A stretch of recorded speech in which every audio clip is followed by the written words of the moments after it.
Halloween stampede in Seoul leaves at least 149 dead. Seoul, October 30th, at least 149 people, mostly teenagers and young adults in their 20s, were killed in a crush when a huge crowd celebrating Halloween surged into an alley in a nightlife area of the South Korean capital Seoul on Saturday night, emergency officials said. A further 65 people were injured in the melee in Seoul's Itaewon district. Choi Sung-ha, head of the Yongsan fire station, said in a briefing at the scene. 19 of the injured were in serious condition and receiving emergency treatment, the officials said, adding the death toll could rise. It was the first Halloween event in Seoul in 3 years after the country lifted COVID restrictions and social distancing. Many of the partygoers were wearing masks and Halloween costumes. Some witnesses described the crowd becoming increasingly unruly and agitated as the evening deepened. The incident took place at about 10:20 p.m. A number of people fell during a Halloween festival, and we have a large number of casualties, Choi said. Many of those killed were near a nightclub. Many of the victims were women in their 20s, Choi said.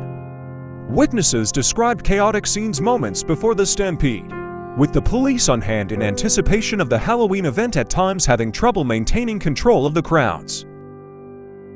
Moon Joo-pyong, 21, said there were clear signs of trouble in the alleys before the incident. It was at least more than 10 times crowded than usual, he said. Social media footage showed hundreds of people packed in the narrow, sloped alley crushed and immobile as emergency officials and police tried to pull them free. Choi, the Yongsan district fire chief, said all the deaths were likely from the crush in the single narrow alley. Other footage showed chaotic scenes of fire officials and citizens treating dozens of people who appeared to be unconscious. Fire officials and witnesses said people continued to pour into the narrow alley that was already packed wall when those at the top of the sloped street fell, sending people below them toppling over others. An unnamed woman who said she was the mother of a survivor said her daughter and others were trapped for more than an hour before being pulled from the crush of people in the alley. A Reuters witness said a makeshift morgue was set up in a building adjacent to the scene. About 4 dozen bodies were carried out later on wheeled stretchers and moved to a government facility to identify the victims, according to the witness. The Itaewon district is popular with young South Koreans and expatriates alike. It's dozens of bars and restaurants packed on Saturday for Halloween after businesses had suffered a sharp decline over 3 years of the pandemic. You would see big crowds at Christmas and fireworks, but this was several folds bigger than any of that, Park Young-hoon, 21, told Reuters from the scene. 2 foreigners were among the dead, and others were transferred to nearby hospitals. U.S.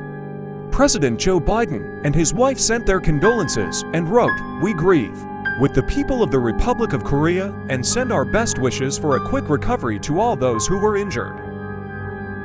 British Prime Minister Rishi Sunak tweeted, "All our thoughts are with those currently responding and all South Koreans at this very distressing time." With the easing of the COVID pandemic, curfews on bars and restaurants and a limit of 10 people for private gatherings were lifted in April. An outdoor mask mandate was dropped in May. Authorities said they were investigating the exact cause of the incident.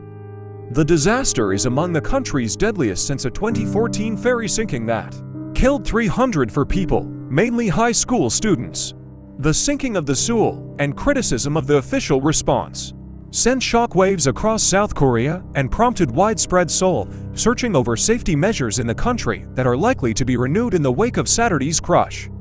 President Yoon Suk-yeol presided over an emergency meeting with senior aides and ordered a task force be set up to secure resources to treat the injured and to launch a thorough investigation into the cause of the disaster.